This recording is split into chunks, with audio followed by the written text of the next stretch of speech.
ஆழ்வார் எம்பெருமானார் GR திருவடிகளேசனும் GR திருவடிகளேசனும் இந்த திருவள்ளரை திவ்யதேசத்துக்கு 2 ஆழ்வார்கள் மங்களாசாசனம் பண்ணியிருக்கிறார்கள்.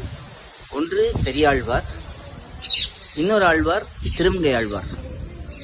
பெரியாழ்வார் 10 பாசுரங்களிலே காப்பிடல் இந்திரனோடு பிரமன் என்கிற 10 பாசுரங்களாலே எம்பெருமானுக்கு காப்பிடுகிறார்.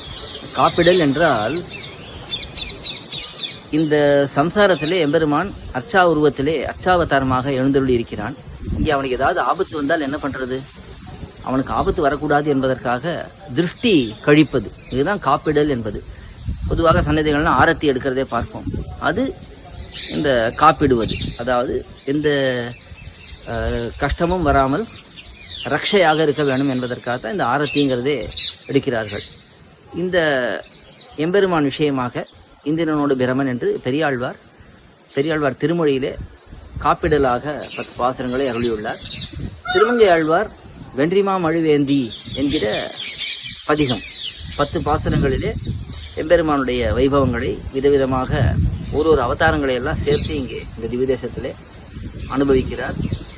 அதை தவிர சிறிய திருமடல், பெரிய திருமடல், இது 2த்திலையும் இந்த திருவள்ளரைக்கு திருமங்கை ஆழ்வார் மங்களாசாசனம் பண்ணியுள்ளார். 2 ஆழ்வார்களாலே இந்த திவ்யதேசத்து எம்பெருமானுக்கு மங்களாசாசனம் அமைந்திருக்கிறது. ஆழ்வார் எம்பெருமானார் ஜிஆர் திருவடிகளேசனும் ஜிஆர் திருவடிகளேசனும்.